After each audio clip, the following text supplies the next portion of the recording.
Claire and Phoenix, fantastic job.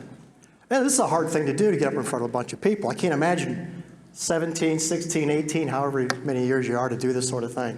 But you did really, really well. Thank you so much for that. I enjoy listening to kids. I come to this and it's just like, well, what's their take on things? And I always learn something. And when I'm asked to speak to young people, I feel like, sometimes I feel like I have more in common with you all than I do with some adults. Probably because my senior year, when I graduated, one of the top songs was called My Ding-a-Ling by Chuck Berry. My Ding-a-Ling. I see somebody's Googling it right now. You try to figure out how old is this dude. Now, if I asked you to, read out the lyrics out loud, I would have to stop you because we want to keep this a G-rated graduation ceremony. Things really haven't changed that much. I know some of our kids are listening to, Cardi B and Drake and Cardi B, yeah? You're into Cardi B? Lizzo's the other one. Have you heard some of those lyrics? I mean, oh my goodness. I think that there's really not that much of a difference, though, between My Ding-a-Ling and some of what Lizzo is saying. I think the only difference between our generations, and I've thought about this a lot, I think, is that we just use different euphemisms. And I think your generation could learn from us because I think we use better euphemisms than y'all do. I mean, I listen to some of this stuff and there's like, oh my goodness, it's like, oh, I can't believe that they're saying this. So I can relate to some of you. I don't know that we're all that different. But I learned from you, and hopefully you'll learn from me today. Thank you so much for wearing the green gowns and putting the cap on, because I know there's some kids who didn't do that, and that's okay. But thank you so much for doing it, because you allow your loved ones, your family, your parents, your grandparents, all the friends to come and celebrate this with you, and it's a really big deal. You're going to have a lot more birthdays to celebrate, hopefully, but you only got one high school graduation, so it really is special. Okay, so let me tell you what I want to talk about. Hopefully it's not going to take too long, but I like Native American stuff, so I brought a couple of props to help me.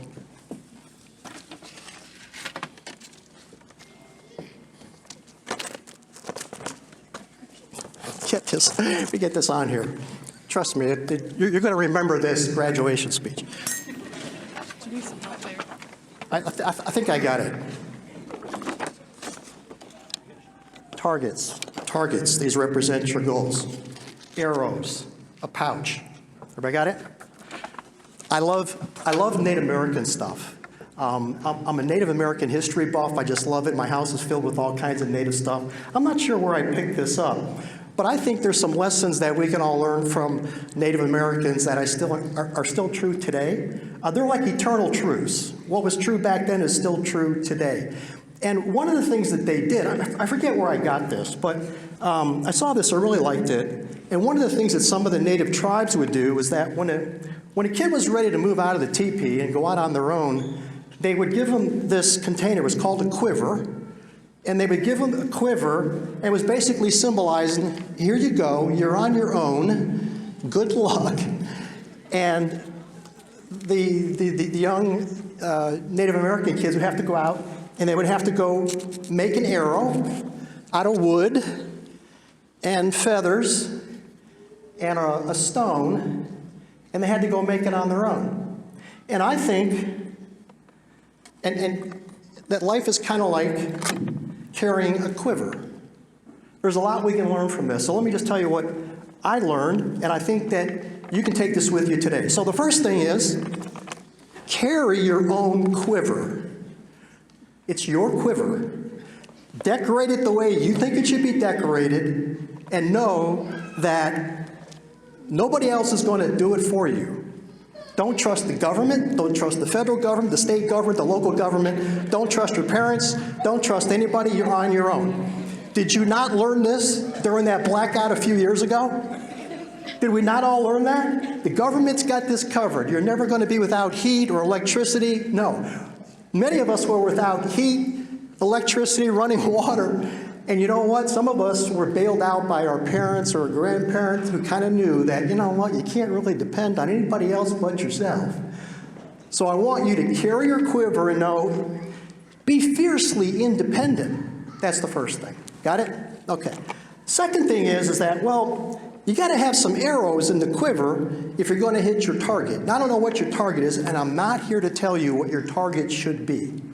Everybody's targets are going to be different. I had some of my own special targets. I didn't know when I was your age, like, what are my targets supposed to be? I was just trying to live. But when I got into my 20s, I did sort of write things down. I was very meticulous about my goals and my targets. And I had targets like, I wanted to become a hospital CEO. I wanted to be a parent at the age of 30. I wanted to have 2.3 kids because I understood that if you had 2.3, it would, you had to have 2.3 in order for my genes to continue to produce. Like, I wasn't sure I was going to do that, but 2.3 kids. But I wanted to make sure that I was going to raise my kids in a way that when they got older and I got older, they were still going to love me and care about me and want to hang out with me. Okay, so that was the other goal. And then I wanted to own a yacht. I wrote that down. I wanted to own a yacht. Millions and millions of dollars, but I got to have a yacht. So I don't know if those are your goals or not. It doesn't matter. But I will tell you this. Unless you have some arrows in your quiver, you're not going to hit any of your targets. Now, the fact is that some people are born with a whole lot more arrows in their quiver than I was, or maybe than you were. Do you know some kids and some adults are just got all kinds, they got so many arrows. And as you know, the more arrows you have in your quiver, the more likely it is you're going to hit your target, right? I mean, life's kind of a game of probability, right? Add arrows. The more arrows you got, the more likely you're going to hit your goals and targets. And some people are I don't know if it's just flat out luck. In some cases, it's privilege. They just have more arrows than I did. There was a kid when I graduated from high school, his name was Tommy, and his dad was a CEO of Ford Motor Company. And when he was 16, his dad bought him a brand new Ford Mustang. It was one of those muscle cars. And he had those big fat tires and the really fancy wheels. And us peasants who were in school with Tommy, we hated Tommy. We didn't like Tommy at all. In my family, we didn't have a whole lot. There were 6 of us. I had 3 siblings. I was the oldest. I had 2 boys, 2 brothers really close in age to me, and a girl. And my mom and dad, there were 6 of us. My dad, my senior year, bought a Volkswagen Beetle. Anybody know what a Volkswagen Beetle is? Have you ever seen one of those? It seats 5 people. Now, there are 6 of us. I said, Dad, what are you doing? It only seats 5. He goes, well, with you teenagers acting up all the time, one of you is always grounded anyway, so we got enough seats for everybody to go on a trip. Grounded, Do y'all know what grounded is? Do y'all do that still, you parents? Do you still ground kids? Do you? You do? Oh, okay. Well, I got grounded if I misbehaved, and what that meant was I would go into a room by myself, and they took away everything I had, which wasn't much. We didn't have cell phones back then. And they would put me in a room like for days. It could be several days. And then, I would be fed food under the door. And then if my mom was really, really mad at me, she would pump this other music into the room, like, Pat Boone and Doris Day music. Can you imagine? And I would listen to that for days, and I would just be begging, please, I got to get out of here, whatever, just get me out of here. I can't stand it. And so I got out, and I managed, and I learned that, okay, I need to start behaving. Of course, I would lie about that. I'm just not going to get caught next time. Typical kid, just like you all are. So we got to go out, and we got to find and make our own arrows, and some have more than others. And I didn't have a whole lot of privilege. Everybody in my family was either a preacher or a teacher. I mean, that's just true. I had no other people to look up to decide what I wanted to do in my career. So I went, okay, well, I guess I'm going to be one of those. So I went into teaching first, kind of did that for a little while. And then I actually enrolled in seminary to become a preacher. And I was there for one day. And I realized this is not for me. And I called my dad. I said, man, I was in Kansas City. I had driven all the way from Boston, where I was from. And I called my dad and said, Dad, I'm not going to do this. He says, what are you going to do? I go, well, I'm hungry and I'm cold. I'm just going to go find a job. So I went to work during the day at Kmart. There's not very many Kmarts left. It's like Target. Okay, I worked at Target and I sold cameras. And at night, I worked a midnight shift at a local hospital as a nurse assistant. That's what I did. Now, I wasn't very good at selling cameras. In fact, they give you just a little bit of training. As long as you could count and you had a degree, you got the job. And people would come, and back then you didn't have, everything wasn't digitalized. If you had photos, you would take it on your camera, you took them in, and then they would process them, and took a couple of days, and you got your pictures. And I was there, and I'd hand out pictures to people, and there was these nice cameras, Kodak, Canon, Olympus, and one day this 8-year-old kid comes walking in, and he starts asking me all about the cameras, like all the special features of the camera. And I didn't know much about it. He says, well, what about the shutter speed? And what about the lens? And I just started throwing BS at him. I did not know what I was talking about. And the more questions he asked, the more I just lied and made it up. And finally, this 8-year-old kid looks at me and he says, you don't know much about cameras, do you? I go, no, I don't. And I realized then, don't bluff. If you don't know something, don't bluff. So that was a lesson. I kind of liked the healthcare gig. I was sort of enjoying that. I learned a few things, and eventually weeks went by, and I walked into my boss's office at Kmart to Mr. Johnson. Mr. Johnson, I said, here's my resignation. I'm giving you a couple weeks' notice. I like this healthcare thing. I'm getting more hours at the hospital. And he says, oh, well, that's good, Mr. Ricky. And I said, well, why is that good? He goes, because I was going to fire you anyway. True story. He says, I'm going to give you some career advice. What's that? Don't go into retail.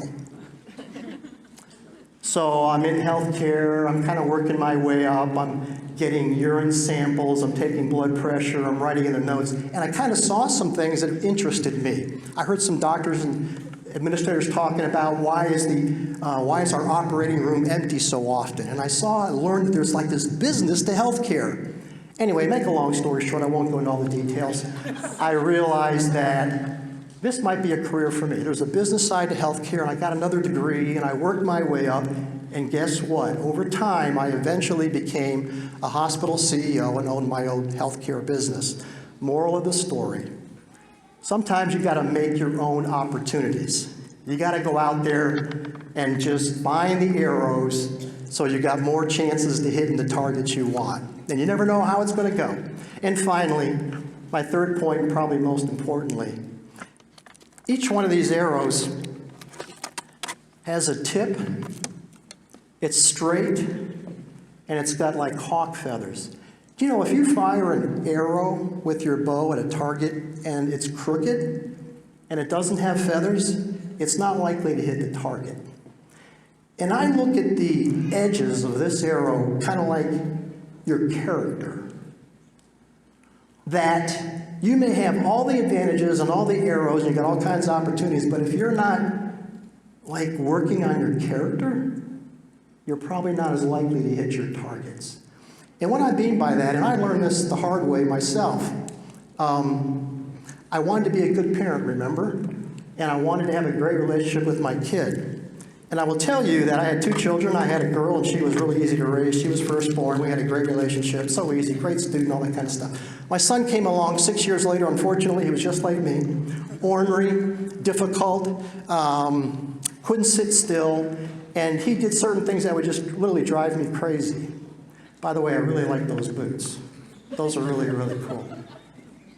And so this relationship became strained because he hated being in a car seat. And he didn't like to wear socks. And I can't tell you how many times I was driving and he's just hitting the back of my car seat.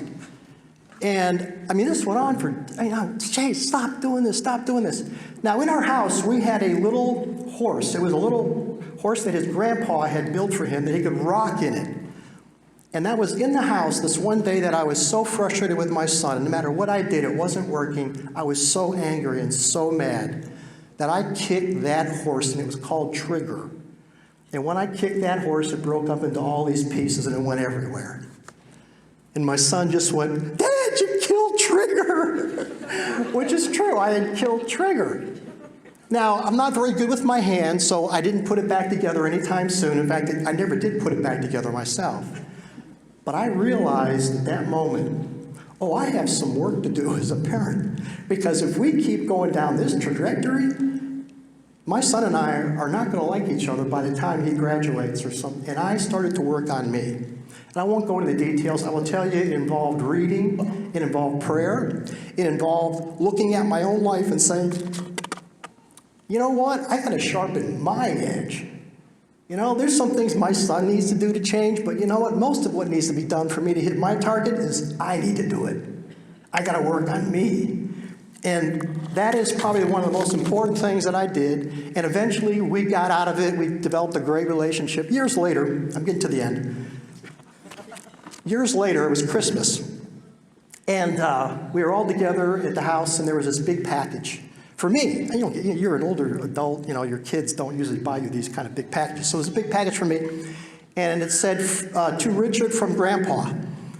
And I opened up the package, and there was Trigger, the horse, all put back together again by my grandfather, his grandpa, I should say, who was really good with his hands. And I carefully took out the horse, and I put it on the living room, and I kind of just, you know, let it rock just a little bit. And he had placed on the back of the horse a sign, and it read, "Kick here." True. Now, every time I looked at that horse, it reminded me of, you know what? I got some work to do.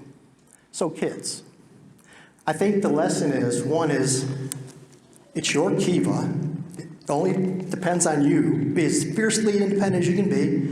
Next time that there's a blackout, hopefully everybody comes to you and says, hey, can you warm me up? You got some food? Because you've learned it's up to me. Go find as many arrows as you can and work on your character. And trust me, if you do those three things,